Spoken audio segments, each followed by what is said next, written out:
అంటే జనరల్గా మహిళల్లో ఎటువంటి క్యాన్సర్స్ వస్తూ ఉంటాయి? అంటే క్యాన్సర్ వచ్చాకే మీ దగ్గరకు వస్తూ ఉంటారు, అంటే వాళ్ళలో ప్రధానంగా మీరు చూసే లక్షణాలు ఎలా ఉంటాయి? మహిళల్లో మనం చూస్తే ఎక్కువగా బ్రెస్ట్ క్యాన్సర్, సర్వైకల్ క్యాన్సర్, ఈ 2 క్యాన్సర్లు ప్రథమంగా చూస్తుంటాం. ఇప్పుడు హైదరాబాద్ స్పెసిఫిక్గా చూస్తే బ్రెస్ట్ క్యాన్సర్ చాలా ఎక్కువగా ఉంది. అంటే ఇండియాలో మొత్తం చూస్తే యాక్చువల్లీ ఈరోజు ఒక బుక్ రిలీజ్ చేశాము.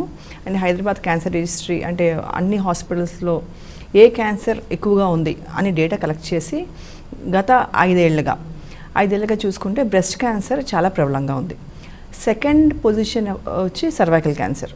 ఇవి కాకుండా మిగతా యూట్రైన్ క్యాన్సర్స్, ఓవేరియన్ క్యాన్సర్స్ ఇవి కూడా ఉమెన్లో చూస్తాం. అవి కాకుండా మెన్లో వచ్చే క్యాన్సర్స్ అన్నీ కూడా విమెన్లో వస్తాయి. అంటే లంగ్ క్యాన్సర్ కావచ్చు, పేగు క్యాన్సర్ కావచ్చు, పొట్ట క్యాన్సర్ కావచ్చు. సో మిగతా భాగాల్లో ఏ భాగంలో అయినా క్యాన్సర్ రావచ్చు, కానీ ప్రథమంగా అయితే బ్రెస్ట్ క్యాన్సర్.